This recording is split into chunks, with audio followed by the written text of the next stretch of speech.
Okay, American Space Museum here in Titusville. I'm here with Mr. Scott MacLeod, M-A-C capital L-E-O-D. That's right. That's right. And how old are you, sir? 65? 66, man. I'm 66, so you got to be a little older than me. Well, actually, I'm 93. 93, very good. And he's going to talk to us a little bit. He was a Grumman test pilot during the Apollo era, because I've talked to Scotty several times. But he has a fascinating career as a test pilot from inception. And I'm going to lead a few little questions here. Tell me a little bit first, you look in the camera here, how'd you grow up? And where'd your interest in flying come from? Well, I was born in Plainfield, New Jersey. When I was in elementary school, I guess 8th or 9th grade, just going into high school, there was an airport near us. My dad took us out there and bought a ride with Clarence Chamberlain. You remember Clarence? Well, no, but I'll look it up. Well, he was the first man to fly from east to west across the Atlantic Ocean. Really? And he was going around giving rides for, I don't know, $10 or something. And that just bit me, and I had to go flying. All right. What kind of plane was it? I don't remember. No, I don't remember. It was the one, I think the one he flew across the Atlantic. Okay.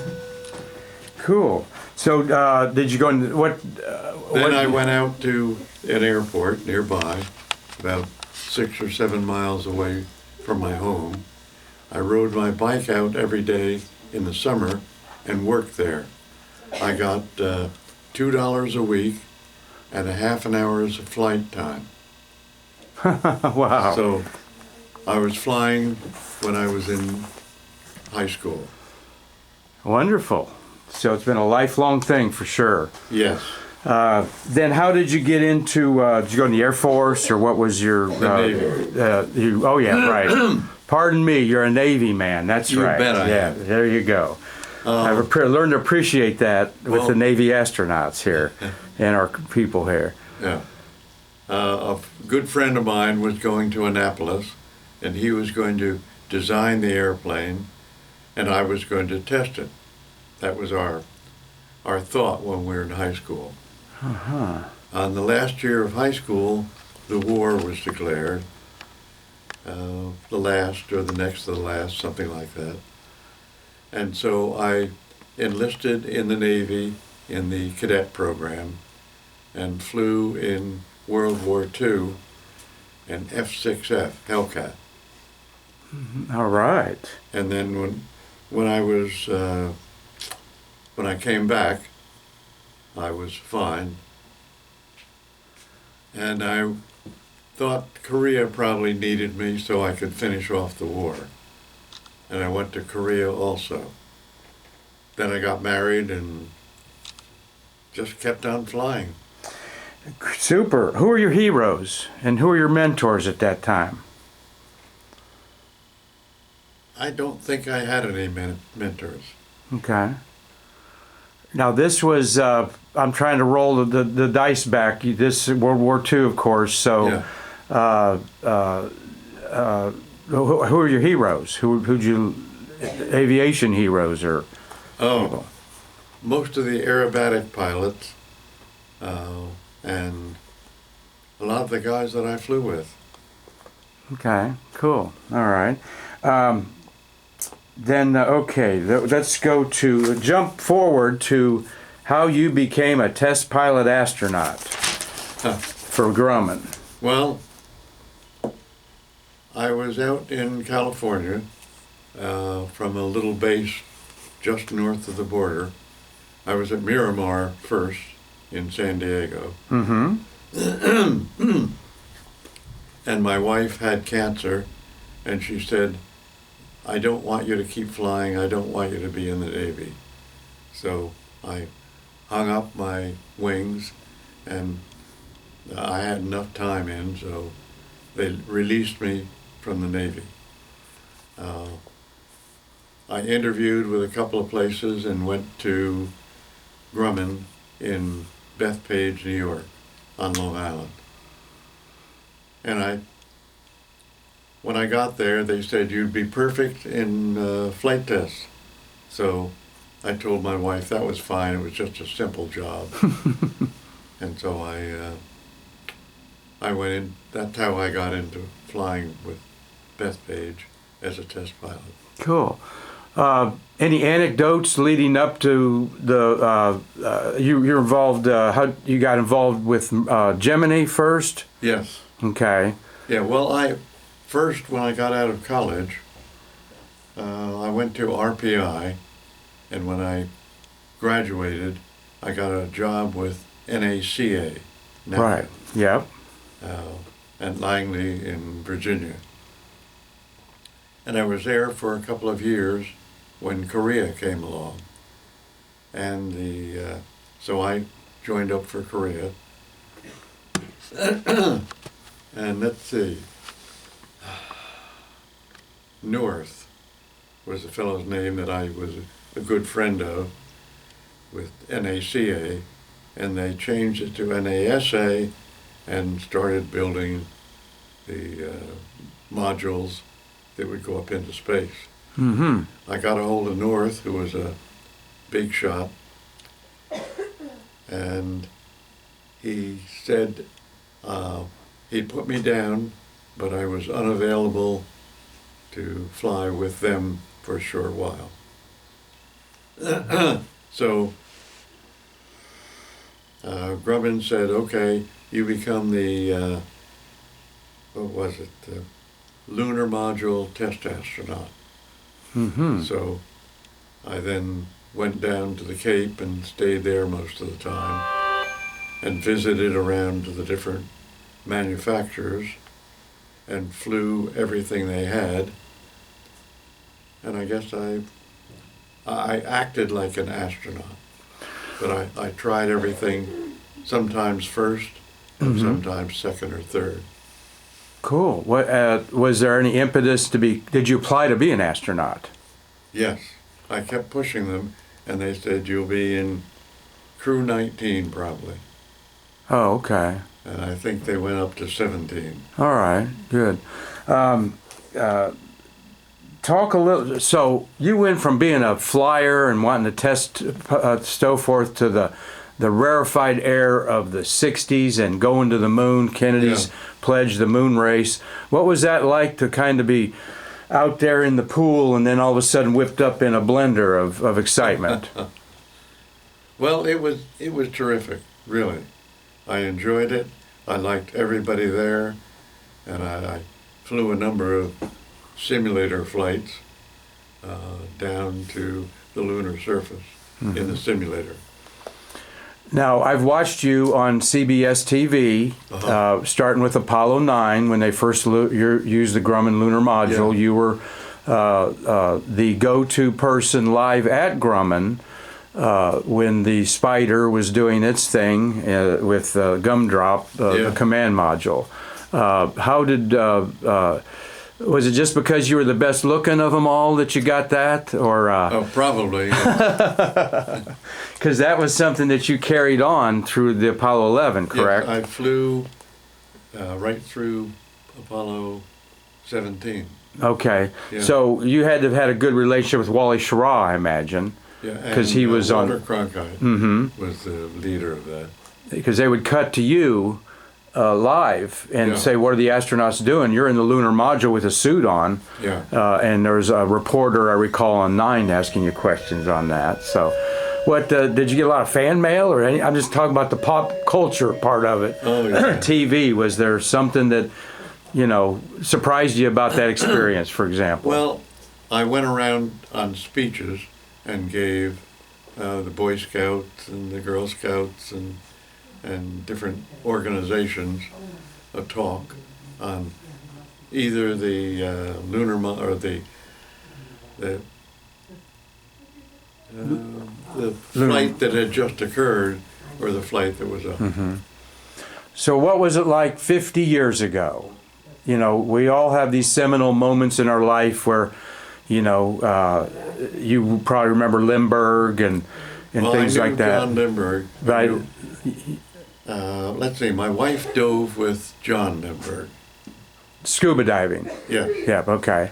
And I knew Charles quite well. Mm-hmm. So I invited him down to the Cape for Apollo 8.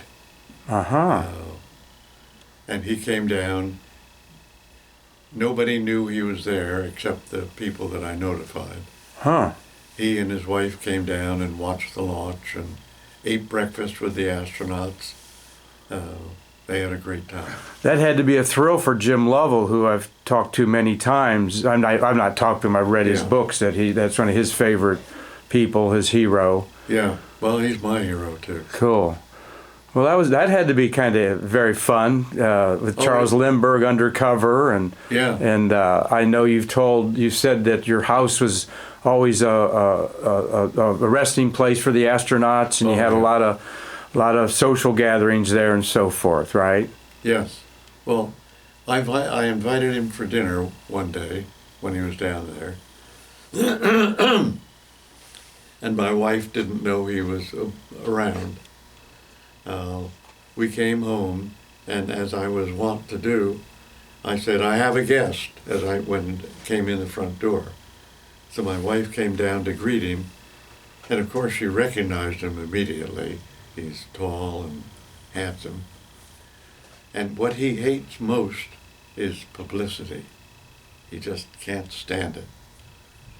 So she said, as she reached out to shake his hand, she said, "Oh, I'm so proud and happy to meet the father of the famous diver John."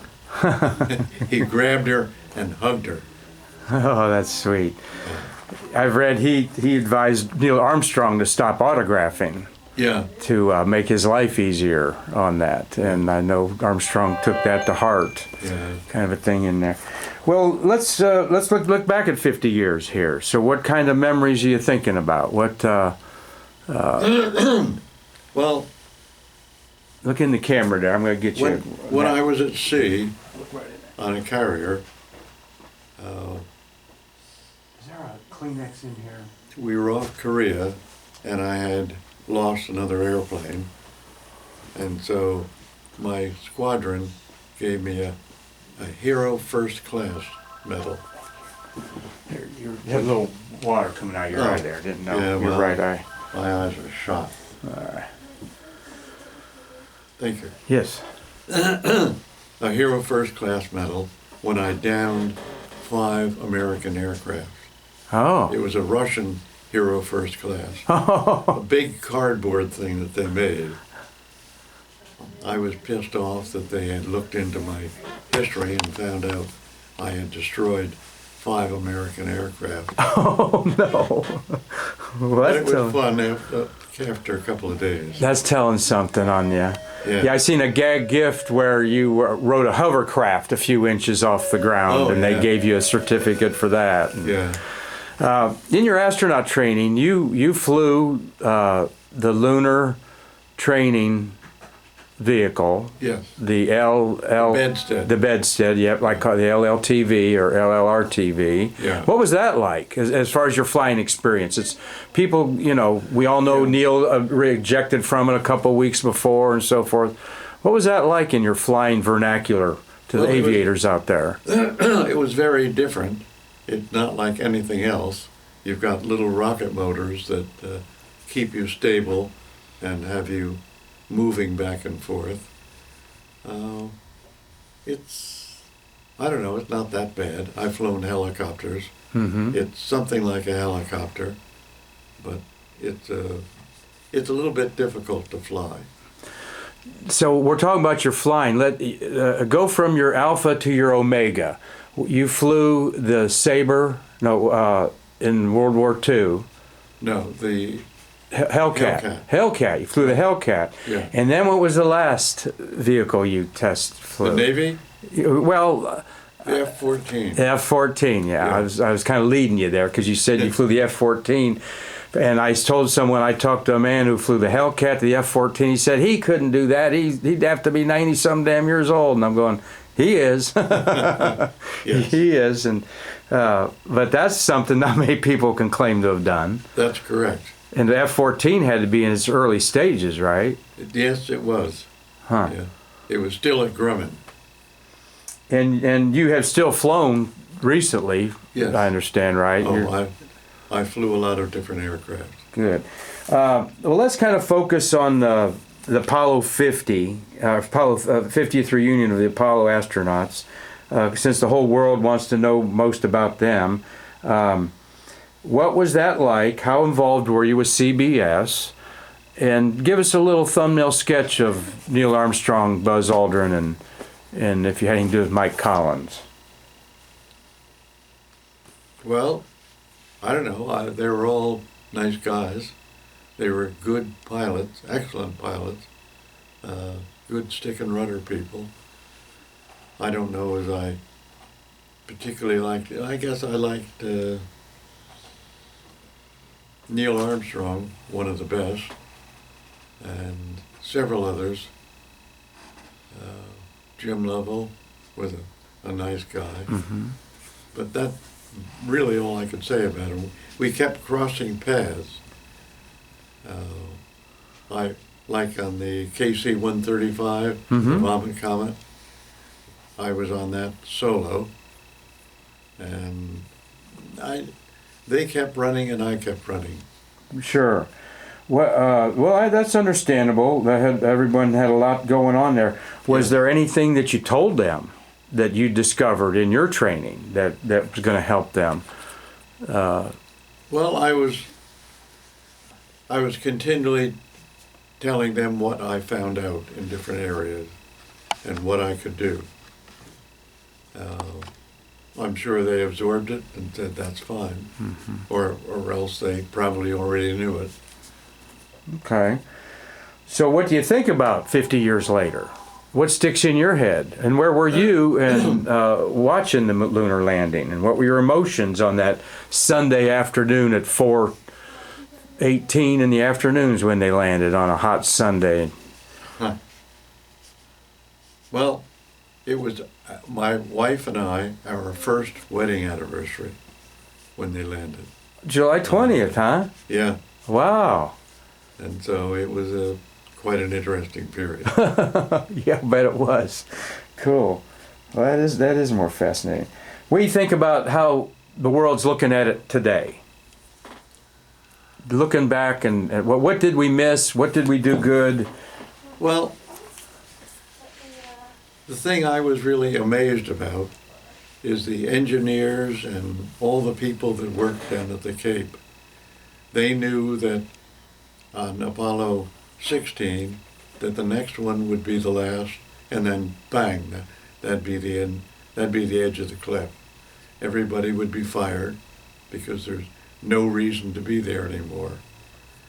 And yet with all of that knowledge, everybody there kept right on working to the last minute. There was no sabotage saying, I'll fix those guys. And I was just amazed that nothing happened. I mean, we had a good security department, but still, there's so many things you can do to foul up the system. It really shocked me.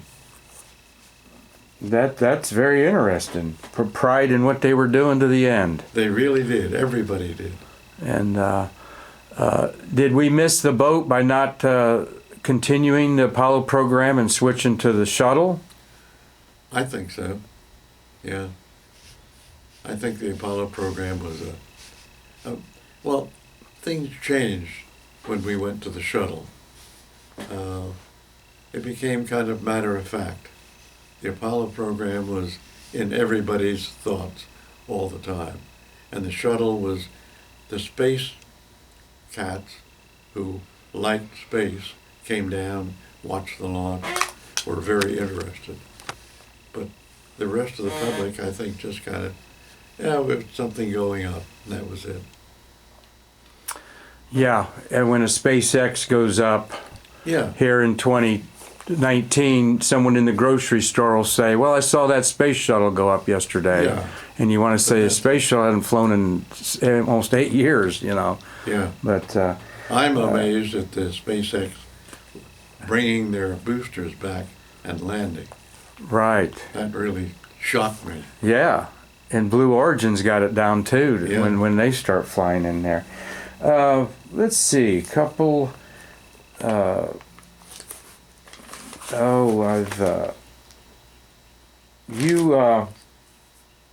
involved in any celebrations of the 50th? But yes, in the 50s, a lot. Different ones, but I've forgotten what they were. Mm-hmm.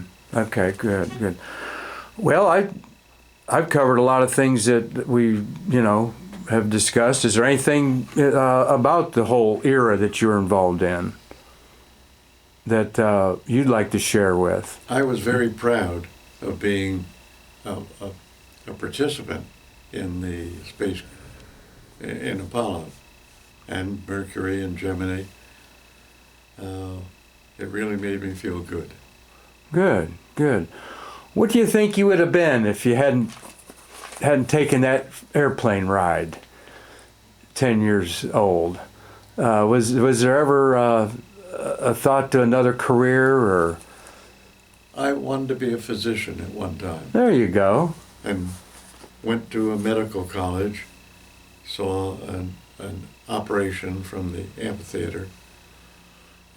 It didn't turn me off, but when I flew in that airplane, everything else disappeared. Wow. Wow, that has to be something. That's I still fly. I fly with somebody because I can't see too well. right. But I still do aerobatics. I Wow. still teach aerobatics and formation. But it's difficult. Yeah, well, that's understandable. That's understandable. And Scotty MacLeod lives in Space Coast of Florida, and you spent most of your life around here, imagine, between here and Bethpage and. Well, we spent a lot of time overseas also. Oh, that's right. Okay. We lived in Iran for 2 years, and we lived in Kuala Lumpur for 2 years. We had some interesting times there. Wow. Both places.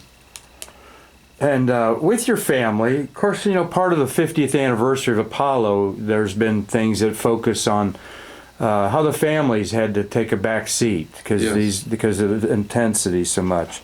Was that the case with you? Were you allowed to have a little more family time than in this spotlight that was going on? No, but I had a very understanding wife. They would say, you should be here, and I went. Mm-hmm. I went for 2 days or 3 days, or whatever it took. And then I'd come back home and have dinner, and then go out again. Well, let's end this up a little bit with some of your own personal thoughts of here in 2019. What does somebody 30 years old today need to know about Apollo 11 and looking up at the moon at night, and that we had 12 men walk on that 24 circle it, and you were one of the links in the chain to get us there? What does that 30-year-old or young person, what should they think about today about that? Well, I have a number of children and grandchildren, and I guess some of them fall in the 30-year-old category, and they are really not interested in space. The majority of the people that I talk to, they say, oh yes, or they'd like to go down sometime and see a launch, but it's not bugging them. They don't really have to go. Mm-hmm. I don't think there's the same interest in space as there was at that time. When we start going to Mars, I think they'll perk up a little bit because it's a long trip. And Yeah. It's a very hazardous trip. Yeah, they underestimate the journey. They make it sound simple, but there's a lot to it, and a lot of technology has to be ironed out in there. But it's the way that I met my wife, actually.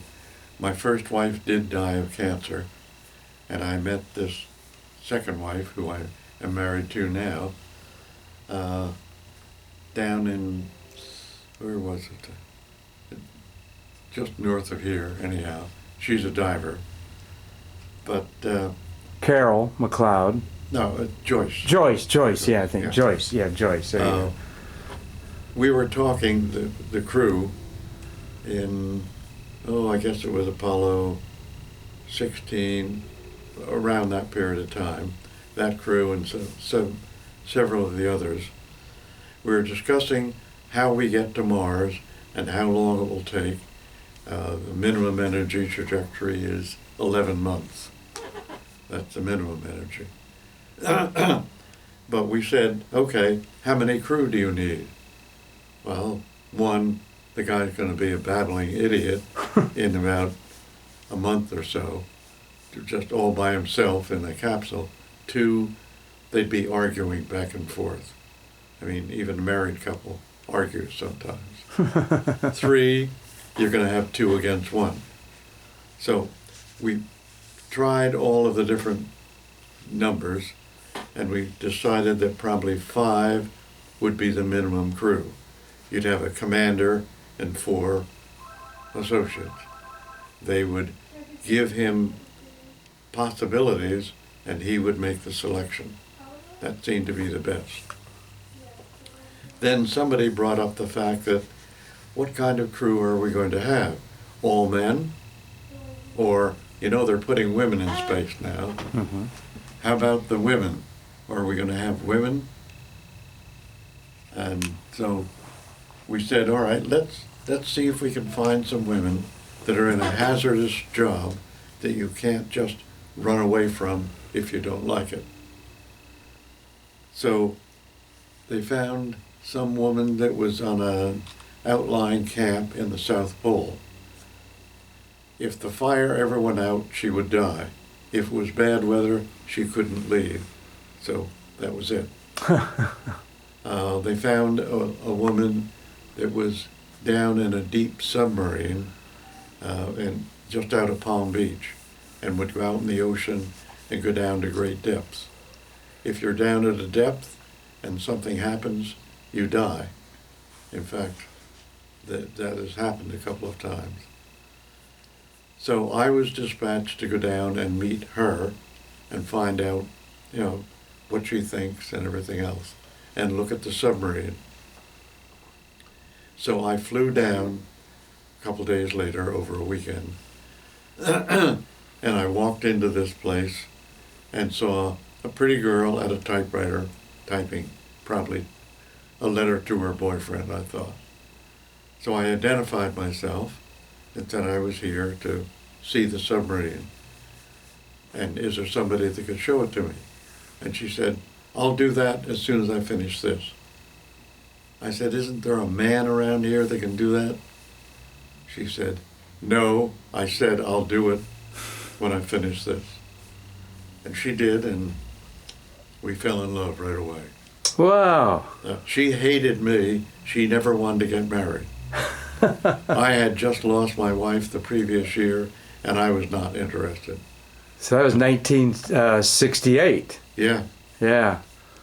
Well, that's a beautiful love story there, for sure. It really hit me. Wow. That's interesting. It's been 50 years. Yeah, very good, very good. Well, sit right there a second. I want to make a picture of you. I'm going to put this little guy behind you over there. All right, I'm going to move that right there. I want to get a nice picture of you like this. Just lean forward a little bit on that arm there, Scotty, and come forward like that. And that's, all right, 1, 2, 3. Okay, lean forward just a little bit more like that. There we go. Okay. Yeah, I like that. I like that. 1, 2, 3. And give me a 1 and a 2, 3. Good. All right. Anything that we haven't talked about that you'd like to share? No, I've had a number of accidents and incidents. Broken bones? Yeah, some. I had the director of NASA up in my airplane. Which one? Pardon? Which one? SNJ. SNJ. Yeah. It's a trainer. Oh, okay. Which director of NASA's one? How long ago? It was during the program.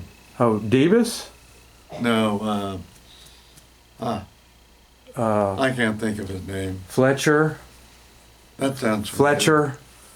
Anyhow, he was up in the rear seat. He had a Mooney that he owned, Uh-huh. but he wanted to go up in my airplane. He was in the rear and I was in the front, and we did aerobatics Wow. for about a half an hour. Really had some fun. We came back in for a landing, and I dropped the gear, and starboard gear came down, and the port gear stayed up. Oh. So I flew by the tower and said, "Can you check my gear?" And they said, "Yeah, starboard gear's down, port gear's up." I said, "Okay, I'll have to fix that." So we had plenty of fuel, no problem. So we went up to about 3,000 feet or so, and I tried everything. Pushovers, pull-ups, swish back and forth. Nothing would lodge the gear down. With James Fletcher, the director of NASA, with Yeah. you. He was sitting in the back listening to all this and saying to himself, "Holy shit." Yeah. So anyhow, I went in and I bounced the starboard gear off the runway hard, figuring that would drop down the port gear. It didn't. So I flew out to Peconic, which is a nice long runway, plenty of crash equipment, and went in for a landing. What I didn't know was that, who was it? Walter Cronkite was out there shooting Zone 5 F14 afterburner takeoffs. Huh. And he was listening to guard, and so he caught my dilemma. And what he said over the air, he said, "Scott MacLeod is in an SNJ. He'll be trying to make a landing now. Stay tuned. We'll catch him as he digs a wingtip in, rolls up in a ball of flame." I mean, that's the way Walter was. He would exaggerate everything. Huh. So anyhow, I came in, and the airport director of the field there said, "You cannot land here." I said, "I'm going to anyhow." He said, "No, pull the gear up and land in the grass alongside. We'll foam it down, we'll do anything you want." I said, "I'm going to land on the runway." He said, "No, I refuse." I said, "I'm in command, and the man in command is in command, and I'm going to land." So I came in, I stopped the prop when I was about 500 feet, I chopped the engine, ran the prop over so it was horizontal and I wouldn't dig in. And I came in and landed with the starboard gear on the runway and the port gear just hanging off. I got down to, I could no longer control it because it was going too slow. We were running along. And I kicked hard left rudder, which as I made a ground loop, it tried to dig the right wingtip in. And I spun around and stopped after a 270, I stopped just short of the runway. The wing dropped down, and the only damage was a broken wingtip light. Wow. It was everything worked perfectly. My director got out of the airplane, walked to the back, and threw up. Well, Fletcher did, yeah. He was listening to all of that, and there's nothing he could do except sit there. What a great story, yeah. Yeah. Who else was in there with you? You had someone else too, or just him? No, just him. There's Wow. just two planes. So what did the guy say that you defied his orders? You were in command. Oh, he said, "That's okay." Well, that's a great story to end this with. Well, my assistant was up in the tower, and he told me that Walter Cronkite was there filming this. Oh, yeah. And what he said, if Joyce is watching television, she was 9 months pregnant at that time. And if my bride was watching television, that wasn't a good idea. So Wow. we called her up and found out she was cleaning house and she didn't even have the television on. I Wow. said, good. It made me Good. just feel a little bit lighter. Yeah. I was debriefed considerably, of course, in that evening, and I was late getting home. When I got home, my wife said, how'd the day go? I said, fine. She said, any problems? No. You know, you don't tell your wife everything that goes wrong. Yeah.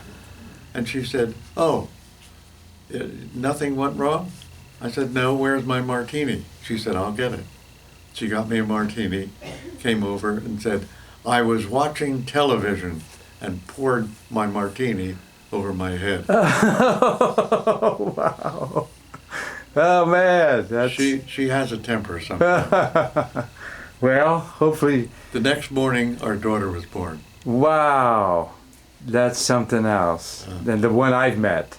Yes, Yeah. that's right, Heather. Yeah, Heather. Yeah. Wow. You got some great stories there. Tie in your family there. Yeah.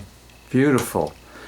Well, let's wrap it up. I know you got somewhere to go. I want to get a picture with you, just because Okay. you're one of my favorite guys there. Let's get Thank you. let's get a selfie there. 1, 2, 3. Well, you're about what this museum's all about, Mr. Oh. MacLeod. You're about the people like you that weren't in the limelight, that they were so important to all aspects of the space program, Yeah. from the secretaries to on up in there. Everybody was. And we certainly appreciate you, man. You really do. You've become a nice friend of mine, and I think so. welcome that. You're going to come up and see us sometime? I'd love to, yeah. Okay. No, invite me up there. We'd love to come up there and All see right. you, for sure. In fact, my grandfather, my dad's dad, he knew the Wright brothers and worked for them. Okay. In their Wow. bike shop, and both my dad and his brother are dead, but he put together this little booklet that he went with. He was the 13th or 14th person to get his license, Oh, and we got a picture of him crashed, and people are pulling him out. yeah. And one day I said, this is staged. Everybody's laughing. They're all smiling and everything. Gramps would have been hurting or something in there. Yeah. But he was a character. Love to share that with you.